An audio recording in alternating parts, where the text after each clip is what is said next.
я считаю, легко критиковать того, кто ушел. Акаев ушел, Бакиев ушел, Атамбаев ушел. А настоящая критика — это когда критикуют нынешнего.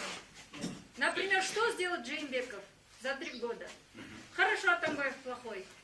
А тогда что сделал Джеймбеков за эти 3 года?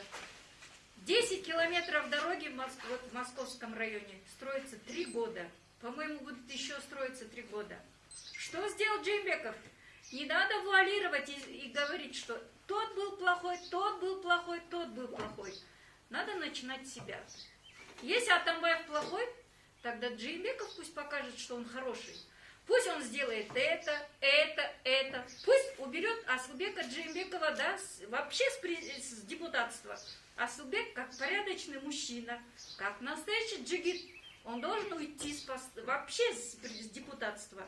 Его брат должен уйти с должности посла. Ни один из родственников Джеймбекова, пусть Атамбаев был плохой, но ни один его родственник не был у власти. Пусть Акаев был плохой, ни один человек из его родни не был во власти. А что? У Джеймбекова все родственники во власти, все, абсолютно. Это раз. Про вот этого Матраимова, это уже даже больной, там уже даже с ментальным нарушением уже люди знают, да, что он это.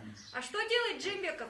А я тоже, как сидящий, могу критиковать. Атамбаев плохой, Бакиев плохой. А Джеймбеков самый худший.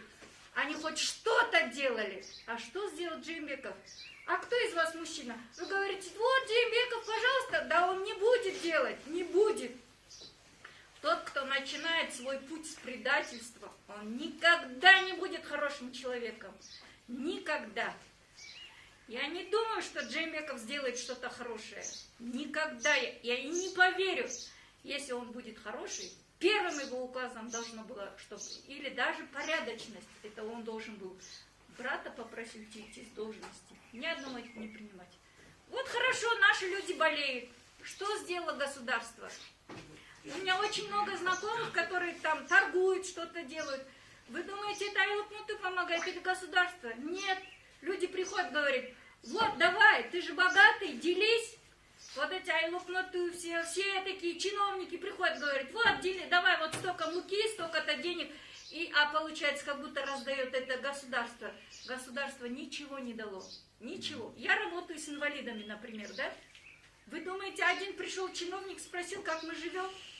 Ни один. Они пришли так, мешок муки дали, у нас там 23 человека инвалида. 23 человека. Вы думаете, 5 килограмм муки, это же с куром насмех. Это даже если в семье там 4 человека, 5 килограмм это на 2 дня. А представляете это? Поэтому я не понимаю мужчин, которые говорят, Атамбаев плохой, Бакиев плохой, Джеймбеков плохой. Я так считаю. Я женщина. Я никогда не боюсь. Никогда не боюсь. Если рядом будет стоять Джеймбеков, я скажу, а ты самый худший президент. Самый худший.